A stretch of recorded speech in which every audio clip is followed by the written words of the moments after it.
feeling sanity. He was already so tired. Theory was slouched back against the headboard, his arms crossed and body tilted to the side and propped up against Aiden's shoulder. Tonight's sacrifice, the counting of random noises of the night, was taking too long. At first, he thought it was going to be a breeze. All he needed was the usual barking from dogs, car horn, and the movement of his neighbors as they went out on the town for the weekend. He was very wrong. Tonight was so calm that it almost made him angry. Not only was he short on sounds to count, but he just knew that getting to sleep tonight would have been wonderfully easy. From his cloud of anger, he dragged his scornful eyes across the room. They settled on Aiden, sleeping soundly, quietly. He could have at least done his part by snoring a little. Theory's scowl softened and turned to a frown. Aiden wasn't sleeping at his place a lot recently. The nightmares, they were getting worse. I wonder what you see, Theory whispered. Would you like to know? Called a voice from the shadows. I'd rather not wait for my dinner. The wall behind Theory popped and contorted until it produced a tall man with a deer skull for a head. The monster's hands reached out, gently tapping Aiden along the forehead. You don't seem to be properly motivated these days. The demon hissed. I guess time does heal all wounds. Theory's eyes spaced and widened, losing focus until the room was filled with the smoldering eyes of charred children and a tall, dark-skinned man with a hole in his face. The specter stood over the bed, obscuring Theory's peaceful view of the city below. A deep hum filled the air and turned to nagging chants. The heads of the ghosts bobbed and rocked violently, as if reality had been corrupted and was looping in a virulent glitch. Theory froze, taking in the sea of familiar faces and agonizing whispers. He grabbed at Aiden's arm and felt his wrist pressed tightly in his palm. Seizure took hold of Theory, sending his head into the clutches of the demon at his back. Careful now, young man, the monster said. I'd prefer my sacrifice before you hurt yourself. The demon's skull lowered and chittered alongside Theory's ear, and as Aiden stirred from his rest, he caught sight of the nightmare as it quietly grabbed Theory's arm, attempting to shake him from his convulsion. That was when the doorknob rattled.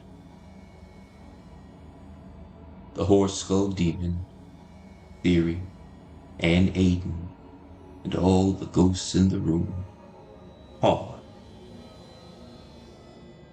I didn't know we were expecting dinner guests, hissed the demon.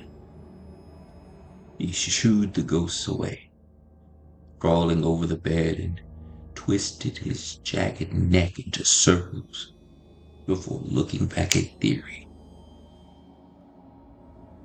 May I venture to make a deal? His voice crept across his teeth like a serpent's tongue.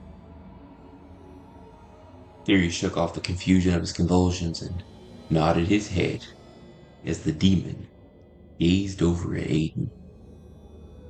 Hide him, quick. His finger rose into the dark, pointing to the far wall.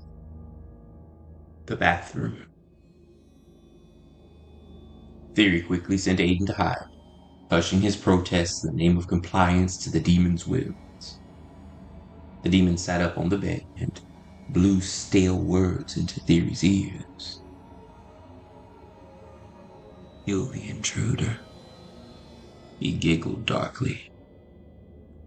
Sacrifice them to me.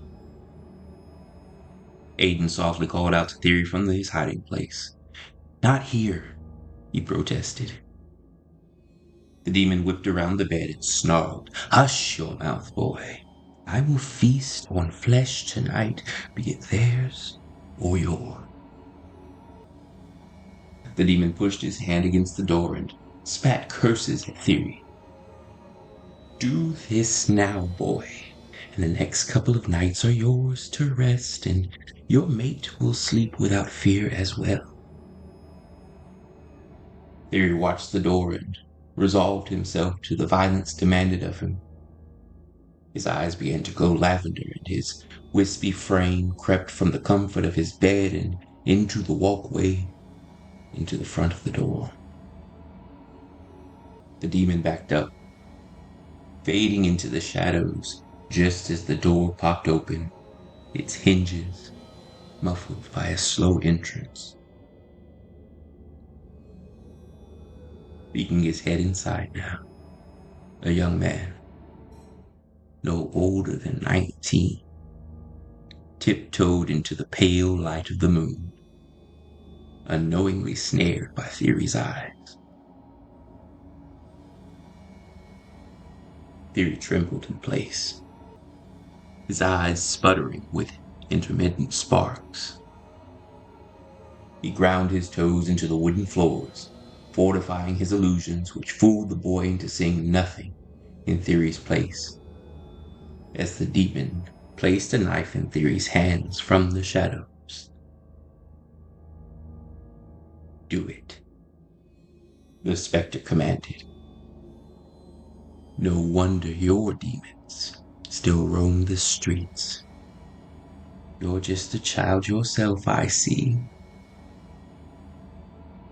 Theory grabbed a hold of the knife tightly, pressing sweaty palms against warm mahogany, until the weight of the blade in his hand felt so unbearable that he could do nothing but lash out.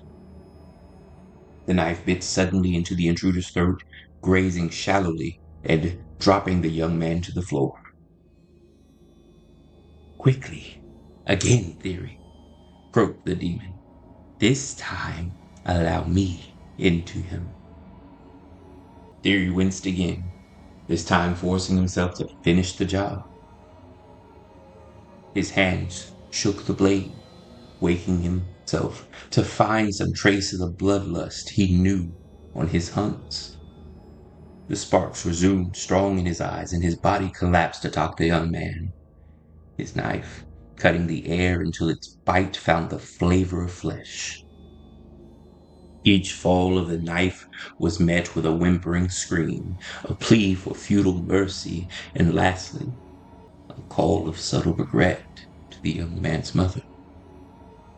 Theory continued, his eyes, long extinguished from their lavender sparks, held themselves wide and stained with blood and welling tears. The demon grabbed Theory's hand, pulling the knife away with a choked chuckle from his wide maw. "I can take it from here, boy." The demon crawled along the side of the counters and slithered up against the ground until its horrid mouth opened wide to ingest the young man.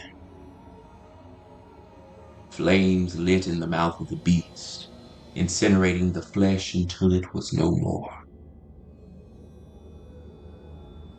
A wide breath of putrid air flew from the demon's closed mouth, covering Theory in ashes and heat. "Go on. Enjoy this night. Take a weight off yourself. Relax." The demon slipped into the darkness of the apartment and left his scratching chuckle in the air behind him. Theory felt his heart calming. His eyes rose to see the door halfway open. He scrambled to his feet, slamming it closed before his trembling eyes found their way to Aiden. He was just frozen there. His mouth lay agape, and his heavily muscled frame seemed completely rigid, plastered in place from shock. Theory rose to his feet, reaching out to his mate to call him over. "The demon's gone," he whispered, He motioned his hands around the room, trying to direct scared eyes to prove safety. "The monster's gone," Theory begged. He stood there, covered in ashes, sweat, and blood. His eyes were wide and pained, and his heart fluttered in confusion. Aiden's eyes turned a stone-scared glare, and his lips quivered as he uttered a quick phrase. "No," he stuttered.